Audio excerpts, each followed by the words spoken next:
Hey guys, how's it going? And welcome to the Syma X5C-1 upgraded version versus the Sanma X5 S309. So both quadcopters are virtually identical to each other with a few differences, of course. Prop guard styling is definitely different. The plastic on both of them is actually a little bit different. The Sanma is a little bit more pliable plastic, where the Syma is actually a little bit more stiffer or rigid plastic. Also, the Syma has a glossier finish, where you've got a matte finish here. Now, both quadcopters, when you look at them, they are the identical embossing engraving on the quads, same pattern and colorations, same placements for these little emblems type of thing. As far as your lighting goes, they're both pretty identical to each other, especially the greens. The greens are going to be very similar to each other. And of course you got matte finish versus gloss finish, right? Cameras are exactly the same, landing gear is the same, battery door compartments are the same. How the cameras attach is obviously the same because they are the same camera. The blades are the same. Motors, from what I can tell by visual look and seeing how everything's put together and stuff, appear to be the same. As far as prop guard compatibility, I haven't tried switching them, but just from inspecting and looking at them, they won't be a proper match because this has got a little taller height to it, and it sits on top of the end, where this sits inward into a horseshoe area, so it's actually a little bit thinner profile too over the Sanma. So a little bit differences there. And with the different prop guards, they have different airflow characteristic differences. Although both quads are equally stable to each other, okay, they're pretty well identical in that. Thrust ratios are going to be different because of the different prop guard styles. Now the Syma can actually, in the high rates and even in the lows, will actually go a little bit faster because of less restriction here, okay? Whereas the Syma will get slowed down a little bit because it has a little bit more restriction in this area, okay? But it's not going to be anything that's all that noticeable, but it's a little noticeable. If you're really super paying attention, yeah, you could tell the difference that the Syma is actually a tad bit faster in the high and low rate speeds than what the Sanma is. Okay. Now, as far as radios and features go, they both flip. They both take video, both in 720p at 2 megapixel. So that's great. How things are done is actually quite different. With this one, you just push and hold, and you can keep going flip crazy. Whereas with this one, you click it, you flip, you click it, you flip, which is nice. I like that too. What I found annoying at this at first is I clicked it and tried to flip and it wouldn't do it. I'm like, okay. So you actually have to click and hold and then flip, and as soon as you let go, then you're back to normal flying. Where this one here, you click it, you flip, you fly normal. Okay, if you want to keep flipping, then click, flip, type of thing. High and low rates switching is the same on both, exactly. Okay, same side too on the left side. The picture taking on the Syma, you flick it up to take a picture, boom, snapshot. You can go picture crazy with this. Push it down once and it activates the video camera for taking videos, right? Click it down again and it shuts off the camera. Both will illuminate green in standby, both flash in red while recording video, and the same thing, it'll go from green to red when you do a snapshot and then back to green. They both work the same way that way.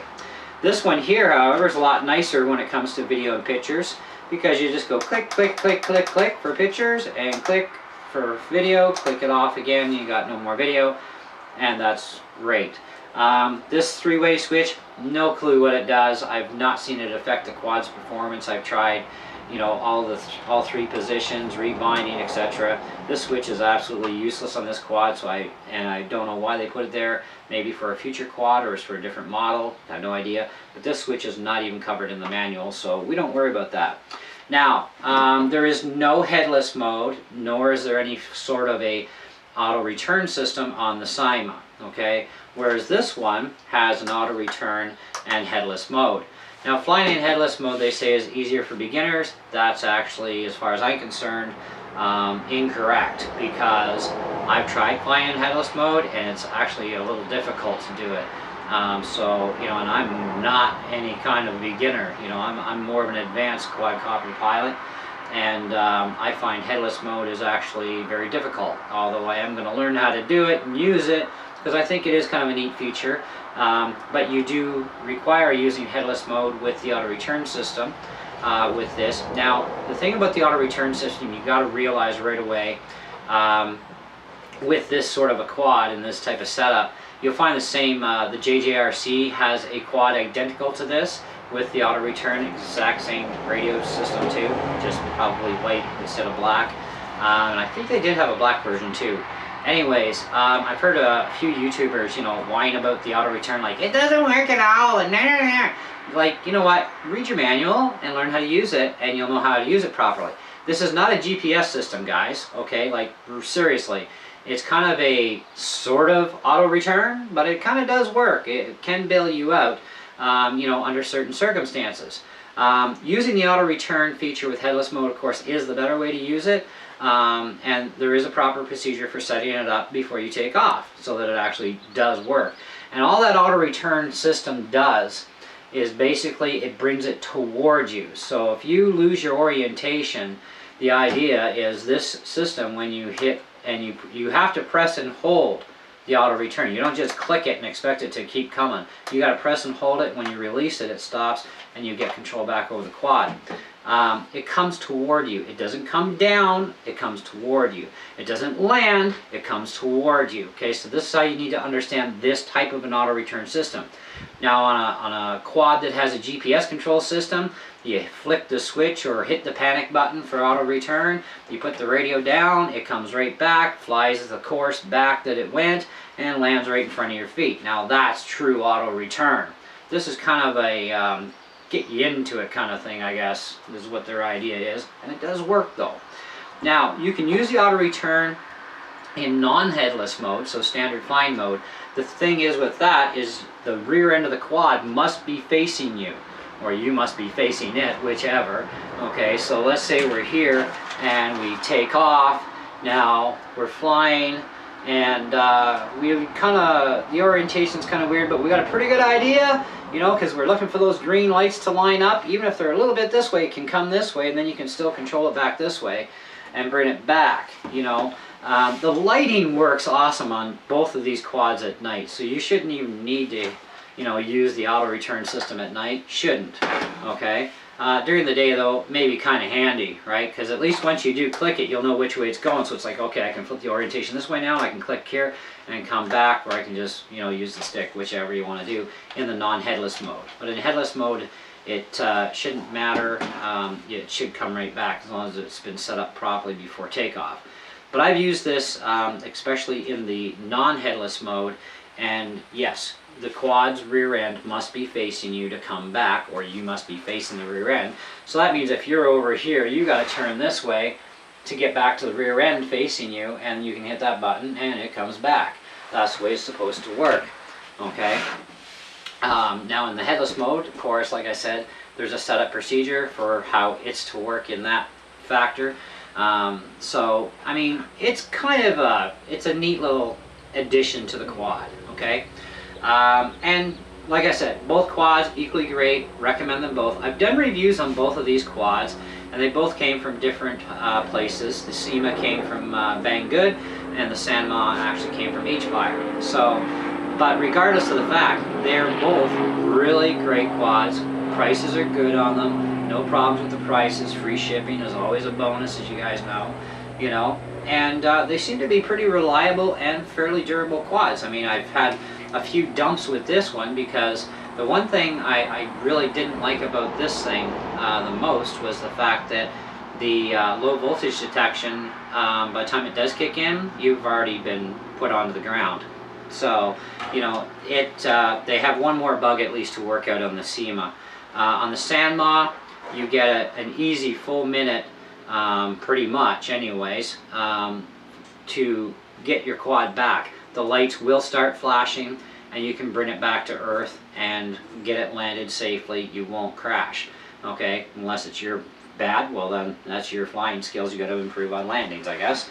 But this one here, the Syma, the lights don't kick in time to give you a warning, okay? So the low voltage warning system in this is not really working properly, so you're going to dump it. So this quad, at least you're going to have to time your flights out and figure out, you know, what's your maximum time before it dumps, depending on what you're doing. And I've explained that in the review video, so please watch the review videos on both quads.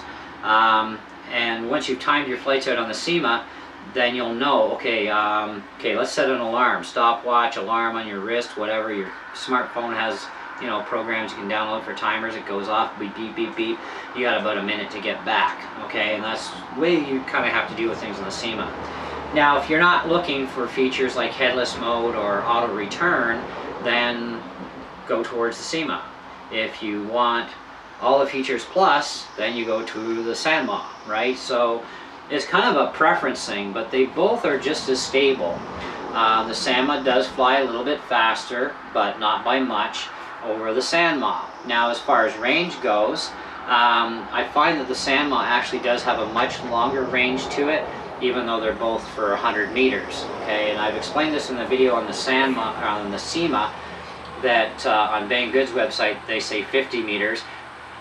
Really, you should stay around 50 meters. But anywhere else you look on the internet, you will find that these things are rated for up to 100 meters. And I did find max height, and I kind of hit it and dumped it, and you know, there's a video on that too, which is pretty cool. I did recover the quad, obviously, and it's undamaged. The Sanma has a much better range to it, so I like it for that, and I've had it up quite high and never a hiccup. This one here, I've definitely hit the maximum capabilities of range. And the nice thing about both of these is when you do lose radio contact with either one of these actual versions, and when I talk X5C, I'm talking X5C-1 upgraded version. I don't know about the other X5Cs from Syma, if they can do it, but there's fail-safes in both of these quads. So if you do lose radio contact for any reason because you didn't keep an eye on your battery levels, for example, that can actually cause you to lose range big time. Actually, that's usually most of the problems with range issues on a lot of them. But you know, people don't pay attention, or they're using too cheap a battery, so you're not really getting that strong of a signal. That's why it's always important to use good quality batteries in your radios, like Energizers, Duracells, Infinicells. You know, good batteries, not cheap junk dollar store batteries. Okay, so even if you're giving this to your kid, have some respect and put some real batteries in the radio, so that they'll last a long time and they're going to be able to properly power the system. Because with cheap batteries, even though in your brain you're thinking, oh, it's like, you know, AA batteries like 1.5 volts, blah, blah, blah. Well, you know what? That's fine. Voltage is fine. You can have all the voltage in the world, but if you don't have enough milliamps to run the system right, it ain't going to work right, okay? So it's going to get jittery on the equipment, so you need good batteries. But anyway, these quads both have a fail-safe where they will dump out of the air, okay? They will not fly away and keep running on you when you lose contact. So the other X5s, I've heard that from the Symas that they had a flyaway issue. Now some of that could be just because of wind, because these are susceptible to wind. Either model, because of the same airframe, are equally susceptible to wind. So they're not good machines for flying in high wind, okay? So very light wind is fine, you know, like up to 15 km/h tops would be about as far as you should push it. And watch that you don't have gusts along with that, like a 25 or 30 km/h gust, right? Because that's when you're going to go really seriously wrong. I had the Sanma out at the beach at Trout Lake. I cut some video on my wife's channel for her charger boat, and I used the Sanma for that. And so we wanted aerial footage, and I almost lost the Sanma because we're out in 22 km/h winds. Now I'm a very skilled pilot when it comes to quads and helis, and even I had a very tough time with that kind of a wind with the Sanma. So I mean, the Syma is going to be just as susceptible because they are virtually the identical quads to each other. you know, so they're both equally susceptible to the wind. So you got to really watch the wind. They're made for aerial photography, for beginner pilots, for doing aerial photography, even just a straight out beginner pilot. They're good little machines for that. Great learning tools, you know, until you get up into the higher end stuff. And besides, even, you know, if you're looking at the aerial photography side of things, 720p HD and 2 megapixels is actually pretty respectable on like a $60 and $70 quad. You know, that's respectable quality. You know, yes, we'd all like more, because in our brains we all think, hey, I deserve more. Well, then you need to pay a little bit more, and then you can get 1080p, okay? But this is what they give you. At least they're not junky cameras. They could be worse, could be non-HD, and that would really suck. You know, I've had quadcopters that have had lower quality cameras that aren't too shabby, but great for the price range too. You know, it does a pretty decent job, you know, and these do a really, you know, decent job too. And like any cameras, they're all light sensitive. So, you know, if you're trying to record stuff at dusk, you know, count on some graininess going on. You know, it's going to happen on pretty much any camera until you get into the super high-end stuff that's actually made for being done with in lower light situations. Anyways, guys, that's pretty much about the end of the comparison of the two. And I like both quads, okay? They're both great quads. I have a lot more flying I want to do on this one, and a lot more flying I want to do on this one. This one, I lost count of how many flights. This thing has been so addictive since I got it, this Sanma. It's just like, it's awesome. I have so much fun. My channel is flooded with videos on this thing too. You know, all different types of flying setups and so on. Now, camera angles. They both come with this prefixed angle before we go. Now, this downward angle is good if you don't want to have the horizon in there, you know, like the whole straight on thing. The thing is, with the down angle, you do have to be taller up to get certain things, right? Where when you change the angle to like a 90-degree thing, like I've modified my Sanma, this is like, well, pretty close to 90 degrees, probably about 87 or 89, close enough though. This is more straight on stuff, so to see stuff directly in front, you don't have to go up very high with this, which is a bonus. Whereas when you got it on a downward angle to get that same sort of thing, and you're going to have to go up much higher, okay? So I'm going to actually, to be honest, I'm going to leave this quad set at the 90 basically, and I'm going to leave this quad set at the down angle, because I have footage that I want to capture one way or another, and the advantage that I have here with these two quads is being that, you know, everything's the same, right? So I can take both quads out with me, get my footage I want with this, boom, land it, park it, let the motors cool down too, and the batteries, and then take this one, cut my other alternative footage that I want at that different angle, which is kind of awesome. So one's going to stay that way, so the Syma will stay completely stock, and this one will stay like this. I'm still going to play around here and there with those three-bladed props that I have that I've used on the Sanma, because they are compatible with the Sanma as well as the X5. They'll also be compatible with the any other clones of these, like your JGRCs. Hobby King's got one, a couple other companies have clones of these same machines, and those blades should work on those quads too, providing they have the hex shaft on them. You'll be fine, just pop and go. But anyways, that's pretty much it. Wraps it up. Let me know what you guys think. I think they're both great quads, to be honest, and they both offer a lot in each, you know, and it is personal choice, but, you know, I do personally like both of them. I think they're both great machines. So we'll catch you on the next video. Thanks for watching.